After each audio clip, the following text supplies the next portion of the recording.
السلام عليكم ورحمة الله وبركاته. الحمد لله رب العالمين والصلاة والسلام على سيدنا محمد وعلى آله وصحبه أجمعين أما بعد. அன்புக்குரியவர்களே, கண்ணியமானவர்களே, நாம் தொழக்கூடிய தொழுகைகள் அவைகளில் ஃபர்லான தொழுகைகள் 5 நேர தொழுகைகள் இருக்கின்றன. 17 ரக்காத்துகள் கட்டாயம் ஒவ்வொரு நாளும் தொழ வேண்டும். கண்ணியமானவர்களே, 5 நேர தொழுகைகளில் முதலாவது ரக்காத்திலே விசேஷமான 5 விடயங்கள் இருக்கின்றன. அந்த 5 விடயங்களும் பின்னால் வரக்கூடிய ரக்காத்துகளிலே 2வது, 3வது, 4வது ரக்காத்திலே வரமாட்டார். அந்த 5 விடயங்களும் முதலாவது ரக்காத்தில் மாத்திரம்தான் இருக்கின்றது. முதலாவது நீயா என்பது முதலாவது ரக்காத்திலே தக்பீரத்துல் இஹ்ராம் சொல்வதற்கு முன்னால், அல்லாஹு அக்பர் என்று சொல்வதற்கு முன்னால் சொல்லும் பொழுது மனதிலே வர வேண்டியதுதான் நீயா. நான் என்ன தொழுகையை தொழப்போகின்றேன், ஃபர்லான இஷாவுடைய தொழுகையை மஅ்மூமாக நின்று தொழப்போகின்றேன் என்று மனதால் நினைப்பதற்கு பேர் தான் நீயா. இந்த நீயா முதலாவது ரக்காத்தில் மாத்திரம்தான் நாம் செய்வோம். தொழுகையை ஆரம்பிக்கும் பொழுது மாத்திரம்தான் செய்வோம். 2வது, 3வது, 4வது ரக்காத்தில் நாம் செய்ய மாட்டோம். 2வது தக்பீரத்துல் இஹ்ராம், தொழுகையை ஆரம்பிப்பதற்காக வேண்டி நாம் வாயினால் அல்லாஹு அக்பர் என்று சொல்கின்றோம். இது சொல்வது கட்டாயம். இதை சொல்லவில்லை என்றால் தொழுகை ஏற்றுக்கொள்ளப்பட மாட்டாது. கண்ணியமானவர்களே, இது முதலாவது ரக்காத்தில் மாத்திரம்தான் கட்டாயம் தக்பீரத்துல் இஹ்ராம். ஏனைய ரக்காத்துகளிலே தக்பீர் இருக்கின்றது, அதற்கு தக்பீரத்துல் இஹ்ராம் என்று சொல்லப்பட மாட்டாது. அதற்கு தக்பீரத்துல் இன்திகால், ஷிஃப்ட் ஆவதற்காக வேண்டி இருக்கக்கூடிய தக்பீர். உதாரணமாக, நாம் சூரா ஃபாத்திஹாவை முடித்துவிட்டு அடுத்த சூறாவை முடித்துவிட்டு ருக்குவுக்கு போகும் பொழுது அல்லாஹு அக்பர் என்று சொல்கின்றோம்.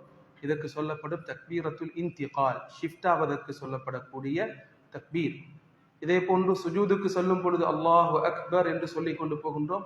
இதற்கு சொல்லப்படும் தக்பீரத்துல் இன்திகால் என்று சொல்லப்படும். இது ஒவ்வொரு ரக்காத்திலும் வந்து கொண்டே இருக்கும். ஆனால் தக்பீரத்துல் இஹ்ராம் என்று ஆரம்பத்தில் தொழுகையை ஆரம்பிப்பதற்கு சொல்லப்படக்கூடிய தக்பீர், இந்த தக்பீரத்துல் இஹ்ராம் முதலாவது ரக்காத்தில் மாத்திரம்தான் இருக்கின்றது. 3வது கண்ணியமானவர்களே, முதலாவது ரக்காத்தில் மாத்திரம் நாம் செய்யக்கூடியது துஆவுல் இஸ்திஃப்தாஹ். நாம் தொழுகையை ஆரம்பிப்பதற்காக வேண்டி விசேஷமாக ஓதக்கூடிய ஒரு துஆ. சூரா ஃபாத்திஹாவை ஓதுவோம், அதற்கு முன்னால் ஒரு துஆ இருக்கின்றது. அந்த துஆவுக்கு பெயர் தான் துஆவுல் இஸ்திஃப்தாஹ். ஸல்லல்லாஹு அலைஹி வஸல்லம் அவர்கள் தக்பீர் சொன்னால் சற்று நேரம் மௌனமாக இருப்பார்கள் இந்த துஆவை ஓதுவதற்காக வேண்டி. கிட்டத்தட்ட 15 துஆக்கள் துஆவுல் இஸ்திஃப்தாஹுடைய விடயத்திலே, தொழுகையை ஆரம்பிக்கும் விடயத்திலே கிட்டத்தட்ட 15 துஆக்களை ஹதீஸ்களிலே நாம் பார்க்கலாம். ஆனால் இந்த துஆக்களில் எது மிகச் சிறந்தது என்பதிலே உலமாக்களுக்கு இடையில் கருத்து வேற்றுமை இருக்கின்றது. இமாம் மாலிக் ரஹ்மத்துல்லாஹி அலைஹி அவர்கள் துஆ ஓத தேவையில்லை என்ற கருத்தை கொண்டிருக்கின்றார்கள். ஏனைய 3 மத்ஹபுகளுடைய இமாம்களில் இமாம் அஹ்மத் இப்னு ஹம்பல், இமாம் அபூ ஹனீஃபா ரஹ்மத்துல்லாஹி அலைஹி இருவருமே சுப்ஹானக்கல்லாஹும்ம வ பிஹம்திக் வ தபாரக இஸ்முக் வ தஆலா ஜத்துக் வ லா இலாஹ கைருக் என்ற துஆ தான் மிகச் சிறந்தது என்று சொல்கின்றார்கள். சுப்ஹானக்கல்லாஹும்ம வ பிஹம்திக், யா அல்லாஹ், நீ பரிசுத்தமானவன், உன்னை நான் புகழ்கின்றேன். வ தபாரக இஸ்முக், உனது பெயர் உயர்ந்து விட்டது. வ தஆலா ஜத்துக், உனது மகத்துவம் அது உயர்ந்து விட்டது. வ லா இலாஹ கைருக், உன்னை தவிர வணங்குவதற்கு தகுதியானவன், வணங்கப்படுவதற்கு தகுதியானவன் யாரும் கிடையாது என்ற துஆவை, மிகச்சிறந்த துஆ இதுதான், ஃபர்தான தொழுகைகளிலே ஓதப்பட வேண்டும் என்ற கருத்தை அஹ்மத் இப்னு ஹம்பல், அபூ ஹனீஃபா ரஹ்மத்துல்லாஹி அலைஹி அவர்கள் வலியுறுத்தி இருக்கிறார்கள். ஷாஃபிஈ ரஹ்மத்துல்லாஹி அலைஹி அவர்கள் வஜ்ஜஹ்து வஜ்ஹிய லில்லதி ஃபதர அஸ்ஸமாவாத் வல் அர்த ஹனீஃபன் வமா அன மினல் முஷ்ரிகீன் இன்ன ஸலாத்தி வ நுசுகி வ மஹ்யாய வ மமாத்தி லில்லாஹி ரப்பில் ஆலமீன் லா ஷரீக லஹு வ பிதாலிக உமிர்து வ அன மினல் முஸ்லிமீன் என்ற துஆ. இது அருமையான ஒரு துஆ. ஆரம்பத்திலே மனதுடைய சிந்தனைகளை ஒருமிகப்படுத்தக்கூடிய, அல்லாஹ்வின் பக்கம் திருப்பக்கூடிய ஒரு துஆவாக இருக்கின்றது. வஜ்ஜஹ்து வஜ்ஹிய லில்லதி ஃபதர அஸ்ஸமாவாத் வல் அர்த், வானங்களை பூமிகளை படைத்த ரப்பின் பக்கம் எனது முகத்தை திருப்பி விட்டேன். வமா அன மினல் முஷ்ரிகீன், நான் அல்லாஹ்வுக்கு எந்த பகுதியிலும் இணை வைப்பது கிடையாது. இன்ன ஸலாத்தி வ நுசுகி வ மஹ்யாய வ மமாத்தி, எனது வணக்கங்கள், எனது தொழுகை, எனது வாழ்வும் மௌத்தும் லில்லாஹி ரப்பில் ஆலமீன், ரப்புல் ஆலமீனாகிய அல்லாஹ்வுக்கே சொந்தமானது. லா ஷரீக லஹ், அவனுக்கு இணை வைப்பதற்கு யாருமே கிடையாது, இணையாளன் யாருமே கிடையாது. وبذلك لا شريك له وبذلك أمرت وأنا من المسلمين, இதை கொண்டுதான் ஏவப்பட்டிருக்கின்றோம், நான் முஸ்லிம்களில் ஒருவன் என்று நாம் சொல்வது இமாம் ஷாஃபி ரஹ்மத்துல்லாஹி அலைஹி அவர்கள் இந்த ஹதீஸை அடிப்படையாக வைத்து சொல்லி காட்டியிருக்கின்றார்கள். கண்ணியமானவர்களே, உலமாக்கள் சொல்கின்றார்கள் இந்த ரெண்டு துஆவையும் நாம் சேர்த்து ஓதுவது மிக சிறந்தது. உலமாக்கள் சொல்கின்றார்கள் ரெண்டு துஆவையும் சேர்த்து ஓதுவது மிகச் சிறந்தது.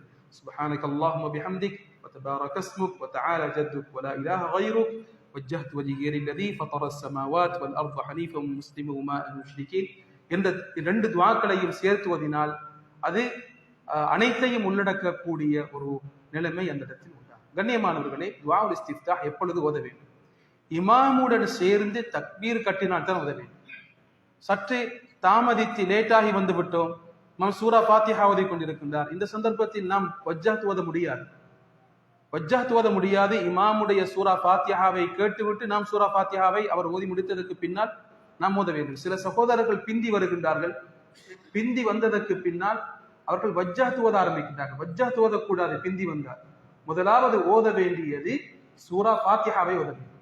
எந்த அளவுக்கு உலமாக்கள் வலியுறுத்துகின்றார்கள் என்றால், ஒருவர் வஜ்ஜஹ் ஓதினால் வஜ்ஜஹ் ஓதும் பொழுதே இமாம் ருக்கூக்கு போய்விட்டார் என்றால் அவர் சூரா ஃபாத்திஹாவில் வஜ்ஜஹ் ஓதிய அளவு கட்டாயம் ஓத வேண்டும். உதாரணம், சுப்ஹானக அல்லாஹும்ம பிஹம்திக் என்று ஓதினால் அல்ஹம்துலில்லாஹி ரப்பில் ஆலமீன் என்றாவது குறைந்தது ஓதிவிட்டு தான் ருக்கூக்கு போக வேண்டும். அப்படி ஓதாமல் சென்றால் அவரது அந்த ரக்அத் கவுண்ட் ஆக மாட்டாது. எவ்வளவு வஜ்ஜஹ் ஓதிக்கிறோமோ அந்த அளவுக்கு நாம் சூரா ஃபாத்திஹாவுடைய அளவை ஓதினால்தான் அந்த ரக்அத் கவுண்ட் ஆகும். அப்படி ஓதாமல் சென்றால் அந்த ரக்அத் கவுண்ட் ஆக மாட்டாது, ஏற்றுக்கொள்ளப்பட மாட்டாது. அதை நாம் கணக்கெடுக்க மாட்டோம் என்ற கருத்தை சொல்லி காட்டி இருக்கின்றார். காரணம் என்னவென்றால், ஒரு கடமை இருக்கும் பொழுது சுன்னத்தை செய்யக்கூடாது. மார்க்கத்தில் உள்ள சட்டம் ஒரு வாஜிப், கட்டாயமான ஒரு விடயம் இருக்கும் பொழுது சூரா ஃபாத்திஹாவை ஓதுவது கட்டாயம். அதில் நாம் ஈடுபட்டு விட்டால், இமாம் ஈடுபட்டு விட்டால் அந்த சந்தர்ப்பத்தில் சுன்னத்தை செய்ய முடியாது. சுன்னத்தானது வஜ்ஜஹ். கண்ணியமானவர்களே, இது முதலாவது ரக்காத்திலே இருக்கக்கூடிய மூன்றாவது விசேஷமான அமல். நான்காவது முக்கியமான அமல் தான் இஸ்திஆதா, அஊது சொல்வது.